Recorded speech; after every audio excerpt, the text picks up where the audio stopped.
पिछले पाठ में हमने जो अक्षर सीखे थे वो थे अलिफ,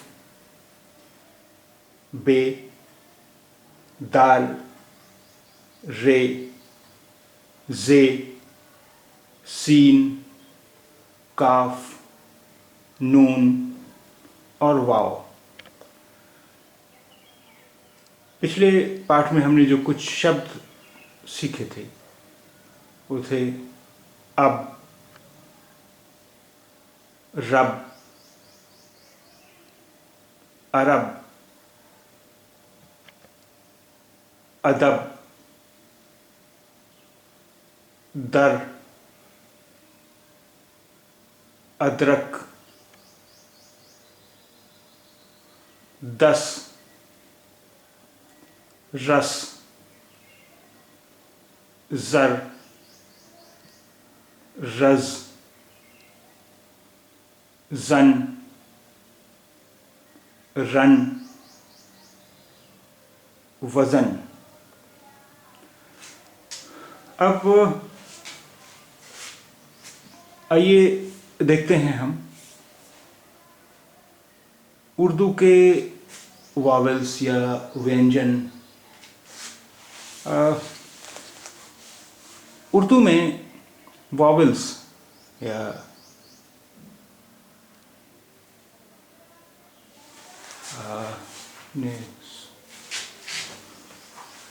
जिन्हें स्वर कहते हैं, वावेल्स, वो हिंदी और अंग्रेजी में तो अक्षर हैं इनके लिए, जैसे ए, ई, आई, ओ, यू हिंदी में है, अंग्रेजी में है, और हिंदी में है आ, ई, उ।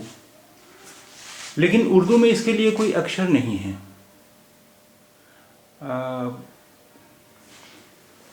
उर्दू में इसके लिए हम कुछ चिन्ह इस्तेमाल करते हैं जिन्हें एराब कहते हैं, जैसे ज़ेर, ज़बर, पेश। ये अक्षर के या तो ऊपर लगते हैं या अक्षर के नीचे लगते हैं, उसके साथ जुड़ते नहीं हैं, ये अलग ही रहते हैं। एक चीज़। दूसरी चीज़ ये है कि उर्दू में ये एराब यानी वावेल्स लिखने का प्रचलन नहीं है। हम ये एराब तभी इस्तेमाल करते हैं जब ये हो कि कहीं इस शब्द को कुछ और ना पढ़ लिया जाए।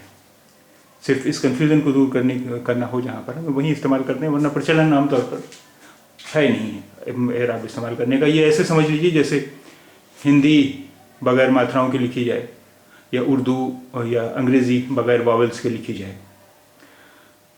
ये जो उर्दू सीखने वाले हैं, जिन्होंने पहले उर्दू नहीं सीखी है, उन्हें लगता है कि ये बहुत मुश्किल काम है, लेकिन ये प्रैक्टिस से ही आपको समझ में आ जाएगा कि किसी शब्द के किस अक्षर पर कौन सा चिन्ह है, ज़बर है, ज़ेर है, पेश है, कौन सा है।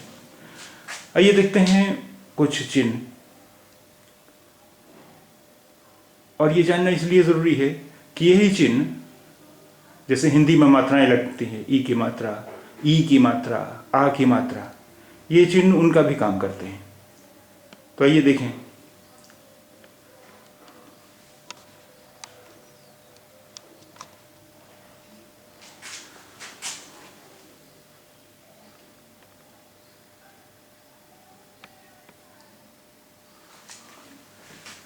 देखिए, ये है अक्षर अलिफ। ठीक, पहले पाठ में आप पढ़ चुके हैं इसे। और ये जो चिन्ह है ये कहलाता है मद। ये मद जो है ये सिर्फ अलिफ पर ही इस्तेमाल होता है, अलिफ के अलावा किसी और अक्षर पर इस्तेमाल नहीं होता है। अब ये देखिए, अलिफ पर ये मद लगा हुआ है। अलिफ पर जब मद लगा हुआ है तो इसका उच्चारण हो जाता है आ, आ, आ, आ। अब देखिए, ये अलिफ पर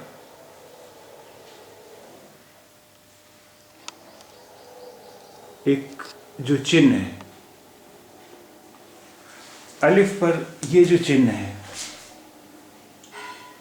इसकी वजह से उच्चारण इसका आ जैसा हो जाता है, आ जैसा हो जाता है। अब आप सवाल कर सकते हैं कि पिछले पाठ में जब हमने अब शब्द लिखा था तो वहां तो हमने ये इस्तेमाल नहीं किया था।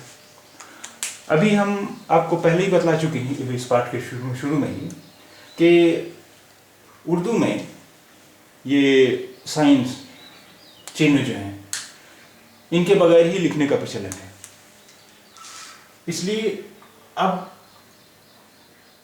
ज़्यादातर लिखा हुआ आपको इस तरह मिलेगा, इस पर ये चिन्ह नहीं मिलता है। लेकिन ये बतलाना इसलिए ज़रूरी है कि ये कुछ बेसिक चीज़ें हैं जिनका जानना हमारे लिए ज़रूरी है। इस पर जब ये चिन्ह है तो इसकी आवाज़ है अ जैसी, और फिर ये बे है तो ये होगा अब।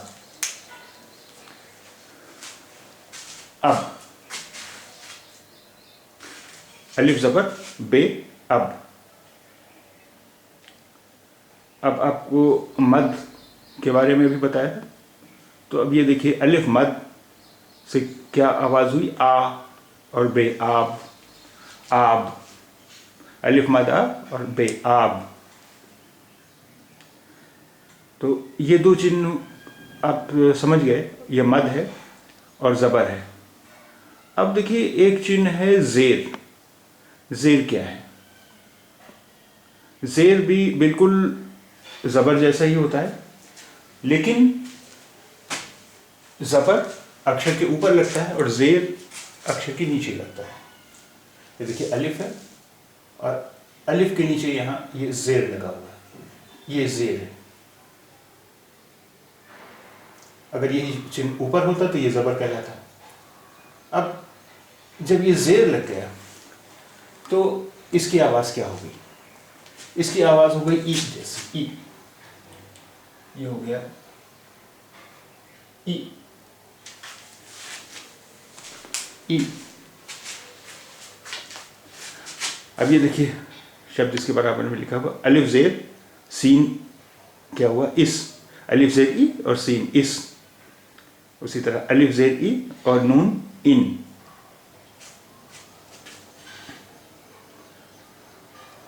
अब आइए एक नया अक्षर हम सीखते हैं। ये अक्षर है, कहलाता है पे। पे, ये देखिए बिल्कुल बे की तरह ही बना हुआ है,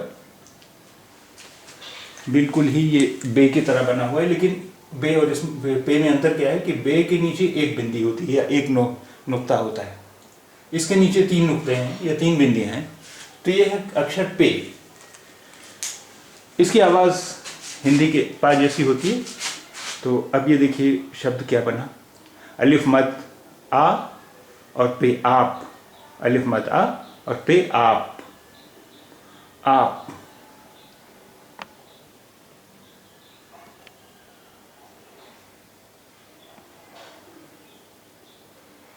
अब आइए हम देखते हैं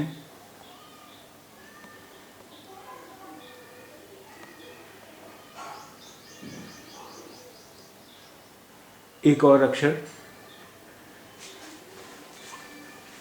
ये अक्षर है मीम। ये अक्षर कहलाता है मीम। इसके आवाज़ हिंदी के माँ जैसी होती है और उसके बराबर में ये जो एक अक्षर है ये कहलाता है रे। रे, ये देखिए बिल्कुल रे की तरह है, लेकिन इसके ऊपर ये निशान बना हुआ है, तो ये अक्षर हो गया रे। रे। मीम की आवाज़ हिंदी के माँ जैसी होती है और रे की आवाज़ हिंदी के ड़ा जैसी होती है। अब आइए कुछ और शब्द देखें, अब इन्हें पढ़ने की कोशिश कीजिए। आप, अलिफ मद आ पे आप। इन, अलिफ ज़ेर ई नून इन। अलिफ मद आ नून आन। अब ये देखिए, अब ये दाल के नीचे ज़ेर है, तो यहाँ इसका क्या मतलब हुआ ज़ेर का?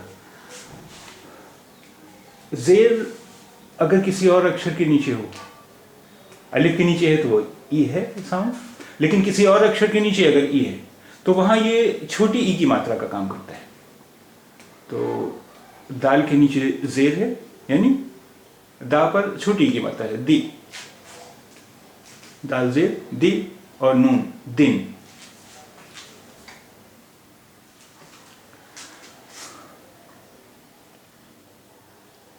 दाल पर जबर है तो इसकी आवाज क्या हुई, दा, दा। जैसे अलिफ पर था तो आ, दाल पर है तो दा, बे पर जबर है तो ब, नून पर जबर है ना, तो दाल जबर द और मीम दम, दाल जबर द मीम दम। यानी अंग्रेजी में अगर हमें लिखना हो तो मीम पर जबर है तो वह माँ, यानी अंग्रेजी में इसे लिखेंगे एम के बाद ए है, माँ, तो दम। अब मान लीजिए ये मीम पर भी जबर होता तो इसका उच्चारण क्या हो जाता, इसका उच्चारण हो जाता दमा, दमा। लेकिन मीम पर जबर नहीं है, यह है उसका उच्चारण हुआ दम। और यह है अलिफ, अलिफ मदा आ और रे आड़, अलिफ मदा रे आड़। अब आइए देखें एक और अक्षर हम, ये अक्षर है वाव, वाव, ये अक्षर है वाव। इसका उच्चारण हिंदी के वाव जैसा होता है। देखिए ये कुछ कुछ दाल से मिलता जुलता है, लेकिन दाल में ये इतना ये गोलाई नहीं होती है। तो ये हुआ अक्षर वाव। और देखिए उर्दू में किसी अक्षर में आ की मात्रा लगाने के लिए हम क्या करते हैं, उर्दू में किसी अक्षर में आ की मात्रा लगानी हो तो हम उसके साथ अलिफ और जोड़ देते हैं। जैसे यहाँ वाव अलिफ हुआ वा, वाव अलिफ हुआ वा। अब आइए कुछ और शब्द पढ़ें। अलिफ मद, यहाँ देखिए अलिफ मद तो ये होगा आ, वाव अलिफ तो ये होगा वा, और जे तो ये आवाज, आवाज। आजाद, अलिफ मद आ, जे अलिफ जा और दाल, आजाद। राज, रे अलिफ रा और जे, राज। दाल अलिफ दा, रे अलिफ रा, दारा। अलिफ मद आ, दाल अलिफ दा और बे, आदाब, आदाब।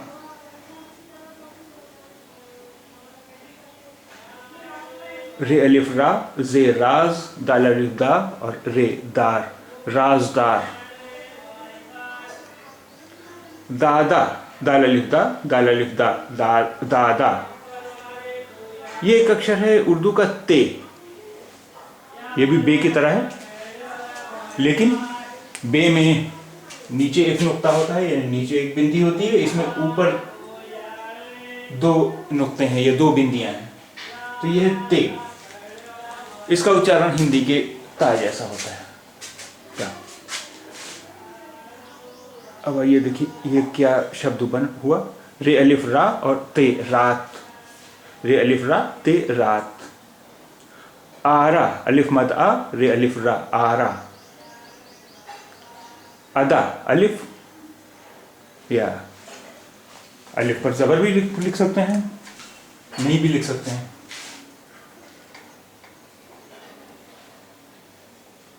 अदा, अलिफ जबर अदा, अलिफ दा। अगर अदा अब इसमें हम अलिफ पर जबर नहीं लिखते तो भी वो अदा पढ़ा जाता है, क्योंकि यहाँ अगर हम ये माने कि अलिफ के नीचे जेर भी हो सकता है तो इसका उच्चारण हुआ इदा। अगर जेर होता है अलिफ के नीचे तो इसका उच्चारण होता है इदा, लेकिन इदा कोई शब्द नहीं है, इसलिए हम अंदाज से समझ लेंगे कि अलिफ पर जबर ही है, जेर नहीं है यहाँ। अदा।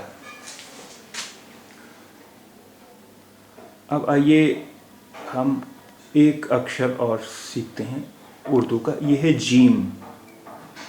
जीम, जीम, इसका उच्चारण हिंदी के जा जैसा होता है।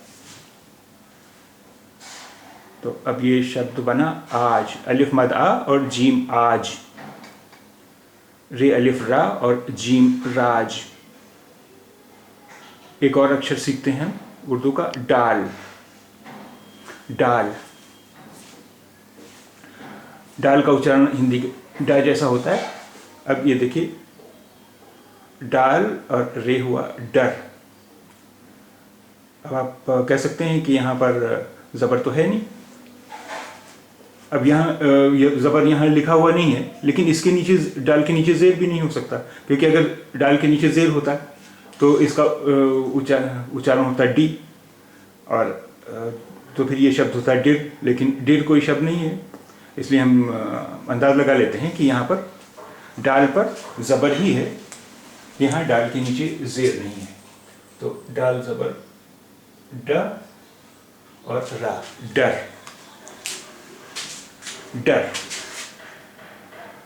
फिर देखिए, ये उर्दू का अक्षर है गाफ, गाफ, इसका उच्चारण हिंदी के गा जैसा होता है। आपने इससे मिलता जुलता एक अक्षर देखा होगा काफ, लेकिन काफ में ये ऊपर जो एक ये लकीर है ये नहीं होती है। ये अगर लकीर नहीं होती तो ये होता काफ। अब ये लकीर भी है तो ये है गाफ, गाफ। अब ये क्या शब्द बना, आग, अलिफ मद आ और गाफ आग, आग। और ये कुछ और शब्द पढ़ें, रे अलिफ रा और गाफ राग, राग, डाल अलिफ डा और काफ डाक, डाक, रे अलिफ रा और मीम राम, अलिफ मद आ, रे अलिफ रा और मीम आराम, डाल ज़बर ड और सीन डस, डाल ज़बर ड और सीन डस, डस। अगर इस पर ज़बर नहीं लगा होता तो भी हम इसे डस ही पढ़ते, क्योंकि यहाँ ज़ेर नहीं हो सकता, क्योंकि फिर इसका उच्चारण होता है डिस, और डिस कोई शब्द नहीं है। डग, डाल और गाफ डग, डाल और गाफ डग।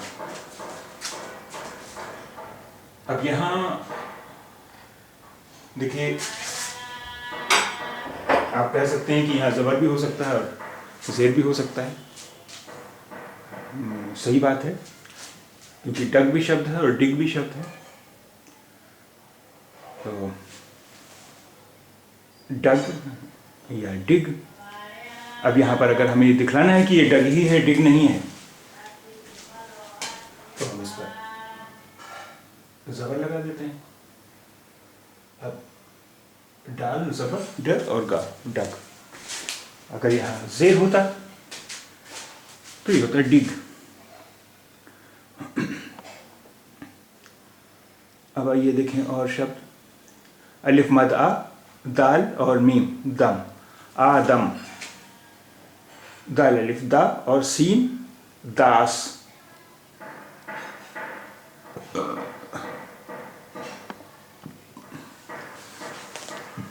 रे वाव अलिफ जीम रवाज, रिवाज। दोनों तरह से बोलते हैं, रवाज भी बोलते हैं और रिवाज भी बोलते हैं। अगर ये रवाज है तो रे पर ज़बर होगा, रे वाव अलिफ रवा और जीम रवाज। अगर ये रिवाज है तो यहाँ ज़ेर होगा, रे ज़ेर री वाव अलिफ वा और जीम रिवा, रिवाज। तो अगर हम इसे रिवाज बोलते हैं तो रे ज़ेर री वाव अलिफ वा और जीम रिवाज। दान, दाल अलिफ दा और नून दान, दाल अलिफ दा और नून दान। अब देखिए, यहाँ दाल पर न ज़बर है न ज़ेर है। उसका कारण ये है कि किसी अक्षर के बाद जब अलिफ आ गया तो इसका सीधा सा मतलब है कि उस अक्षर में आ की मात्रा है, आ की मात्रा है, कोई और मात्रा वहाँ पर हो ही नहीं सकती। किसी अक्षर के बाद अलिफ है तो इसका मतलब है कि उसमें आ की मात्रा ही है, कोई और मात्रा नहीं है, इसलिए दाल अलिफ दा और नून दान, दाल अलिफ डा और नून डान, दाल अलिफ डा नून डान, दाल अलिफ दा और मीम दाम, दाल अलिफ दा और मीम दाम। अब देखिए एक और अक्षर है हे, हे, ये अक्षर जो है ये है हे, हे,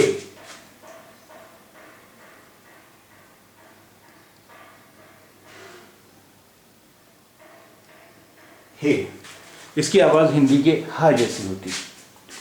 तो ये अलिफ मद आ और हे, आह, आह, वाव अलिफ वाह और हे वाह, रे अलिफ रा और हे राह,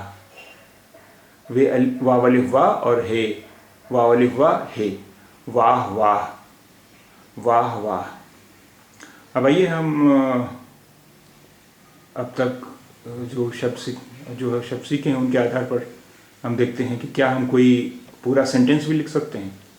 तो जी हाँ, लिख सकते हैं। देखिए अलिफ मद आ, रे अलिफ रा और मीम राम, अलिफ मद आ राम आ राम आ, ये पूरा सेंटेंस है। अब जब ये पूरा सेंटेंस है तो इसके बाद फुल स्टॉप भी होना चाहिए। अब ये देखिए उर्दू में फुल स्टॉप या पूर्ण विराम कैसे लगाते हैं। ये एक सीधी सी छोटी सी लकीर होती है सेंटेंस के बाद, ये है उर्दू का पूर्ण विराम या इंग्लिश का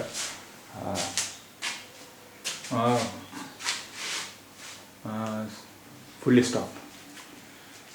आ राम आ राम आ। अब ये कुछ शब्द देख लें, अगर वो हैंड राइटिंग में लिखे होते, हाथ से लिखे होते, तो वो कैसे दिखते।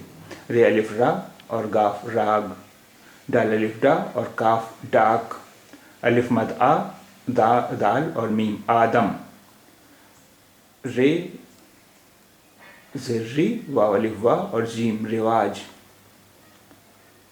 अलिफ मद आ और हे आह, दाल अलिफ दा और नून दान, दाल अलिफ दा और सीन दास। अब अभी जो हमने सेंटेंस लिखा आ राम आ, ये पेन से लिखते तो कैसे दिखता। आ राम आ राम आ।